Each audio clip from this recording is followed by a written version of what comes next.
And the latest coming in from across the border is that spooked Pakistan warmongers are now being quite vocal. Pakistan Defence Minister has provoked once again, stating will hit back if India attacks. Pakistan Minister praises Pahalgam attackers. Minister Ishqdar says that attackers are freedom fighters. I want to cut across immediately to my colleague Geeta Mohan. Geeta, could you give us more information coming in? Who is this minister who's making claims, glorifying the attackers and then, by default taking responsibility? Well, two press conferences took place. One is Defence Minister Khwaja Asif and the other Deputy Prime Minister and Foreign Minister of Pakistan Ishqdar. And both of them very clearly, one deflecting treaty, saying that there was no involvement of Pakistan. Secondly, saying that if there is anything that changes because of the Indus Waters Treaty being held in abeyance, then that would be treated as an act of war.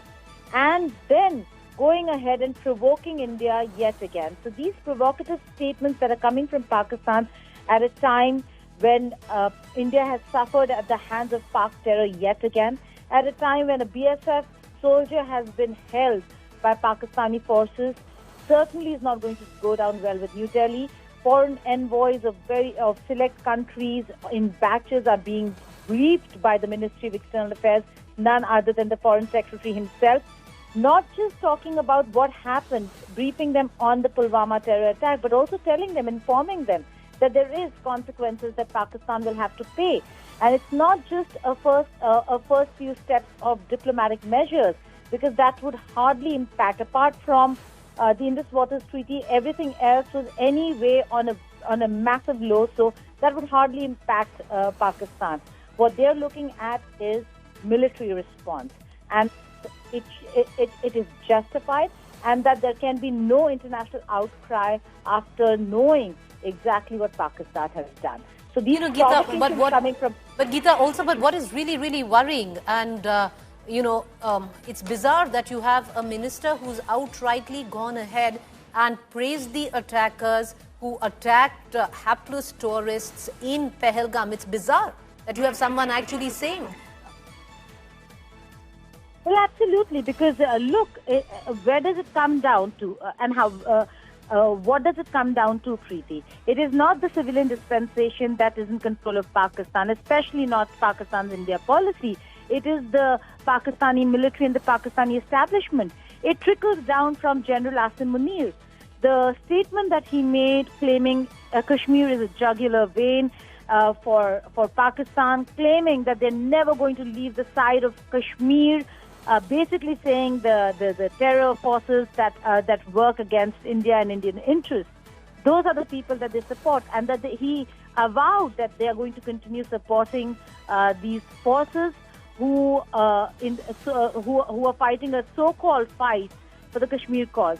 So it's some defense minister, and there's word coming in right now, has also practically stated, and of course this is all in the realms of speculation and what you call warmongering at a level, saying that India is planning, as per the Pakistan defense minister, terrorist attacks, multiple terrorist attacks across the country of Pakistan, and Pakistan will now retort in equal measure. The defense minister has gone ahead and even stated that if Pakistani citizens will not be safe and attacked, in terrorist attacks, then Pakistan will retaliate. Absolutely. They can continue saying this, and they have said this in the past also. This is a very, very desperate and also fearful in a way, in many ways than one, Preeti, Pakistan, that has already put its entire border security apparatus on high alert. They are expecting India to respond to this. But the response is not going to be just one surgical strike anymore. Prime Minister Narendra Modi made it very clear, Preeti, that they are going to raze to the ground any area, any land that harbors terrorists. So Pakistan on high alert, these are just words. They're trying to tell India not to take any military measures, because that will invite a response from Pakistan. This is what is done as deterrence. So Pakistani statements, provocative, but also trying to act as deterrent. So India does not carry out a military response. But Preeti, at this juncture, looking at the terror attack, is quite determined. All right, Geeta, appreciate you joining me.